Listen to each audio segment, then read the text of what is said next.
C'est à Kassel, un village situé à moins de 10 km de Kafountine, qu'il faut aller chercher les traces du drame survenu en début de semaine. Kassel est un embarcadère pour qui veut aller dans les îles. Sur place, cet après-midi-là, un moteur de pirogue qui a fini de brûler traîne par terre. Quelques bidons rangés et des vêtements en lambeaux. Véritable provision pour voyager en mer. Les quelques habitués trouvés sur les lieux ont encore la tristesse dans les yeux. Joseph Silla Sambou est un piroguier et assure la navette entre Kassel et les îles. Il a été le premier à arriver sur les lieux. Quand l'accident a été passé, c'est des gens qui sont venus chez moi ici, ils m'ont trouvé là, en train de raccommoder un petit filet. Et c'est eux qui m'ont dit qu'il y a un accident qui se passe de l'autre côté là-bas. Je suis parti pour voir. Quand je suis revenu, j'ai appelé mon grand frère. Je lui ai dit, ah, ici il y a un accident, qu'est-ce qui se passe là-bas là? C'est en ce moment que j'ai appelé directement au service, le chapeau là. J'ai dit, il faut appeler au commandant, et j'ai appelé à Kafountine, à la mairie, pour qu'il vienne. Que tous on va ensemble et voir comment on va les récupérer. Oh, on a vu n'importe quoi. On a trouvé le feu et on a trouvé des gens. La marée était venue jusqu'ici là et les pieds sont déjà presque pourris. Et les autres qui sont brûlés là, et on les a amenés dans la pirogue, on les a habillés ici. Et j'ai appelé la gendarmerie partout. Il y a des gens dans la mangrove en disant venez nous amener. Cette pirogue était au centre des opérations de secours. Elle a aidé à sortir les rescapés de l'eau et ramener les corps sans vie sur la berge. Son propriétaire est sous le choc, abattu par ce qu'il a vu.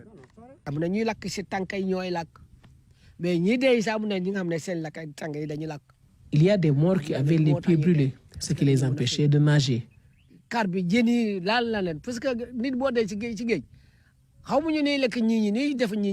Les poissons avaient même commencé à toucher certains corps. Quand on les a pris, il y avait plein de sang dans la pirogue.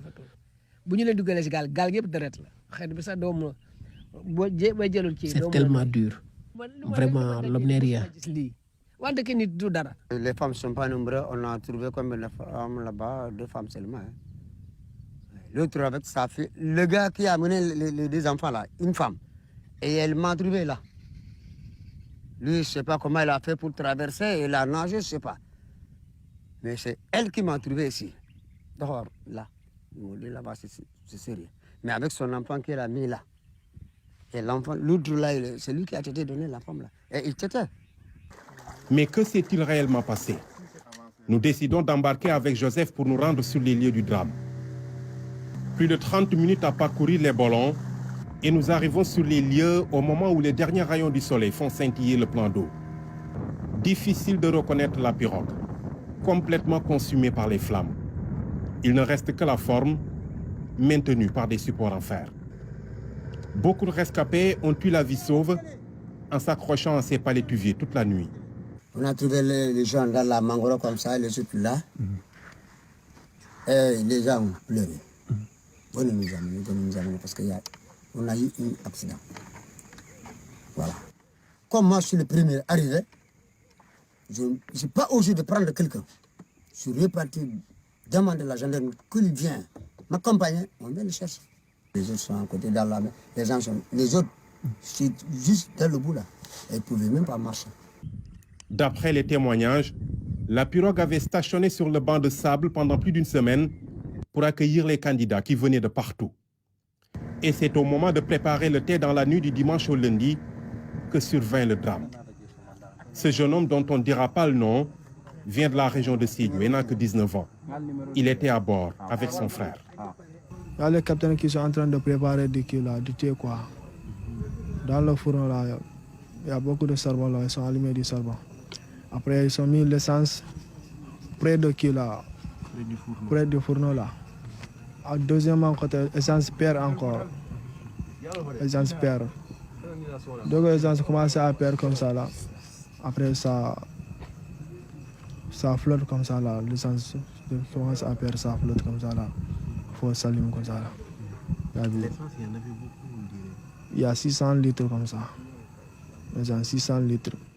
Les personnes qui sont là-bas, plus de 160 personnes, 160 personnes.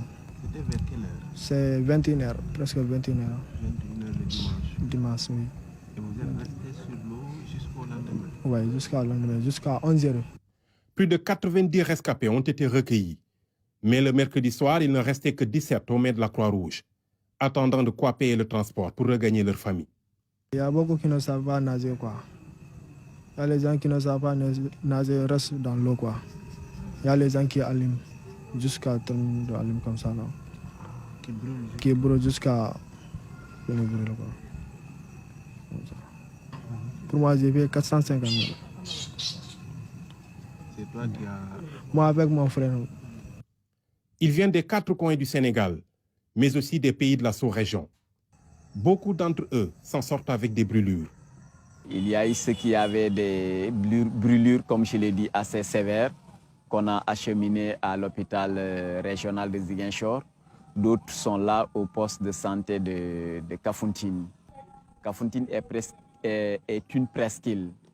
Alors, entourée pratiquement de l'eau, de fleuves et de marigots. À l'ouest, c'est l'océan Atlantique. À l'est, c'est le marigot de Djouloulou. Au sud, c'est le fleuve Casamance. Alors, il n'y a que la partie nord qui est limitrophe à la commune de Kataba. Et les pirogues, l'accès au niveau des îles est tellement difficile. Et je pense que c'est ce qui fait un peu le choix de départ à partir des îles de la commune de Kafountine. Pas moins de 14 corps sans vie ont été repêchés et des dizaines de personnes portées disparues. Non seulement c'est une zone difficile d'accès, mais à Kafountine, il n'y a pas de camp de sapeurs-pompiers. Il n'y a pas de la marine. Alors, les sapeurs-pompiers viennent du département de Bignona, de la commune de Bignona, qui est à 70 km de Kafountine. Alors, c'est ce qui fait que même la marine qui était là, alors, elles viennent de Elenkine.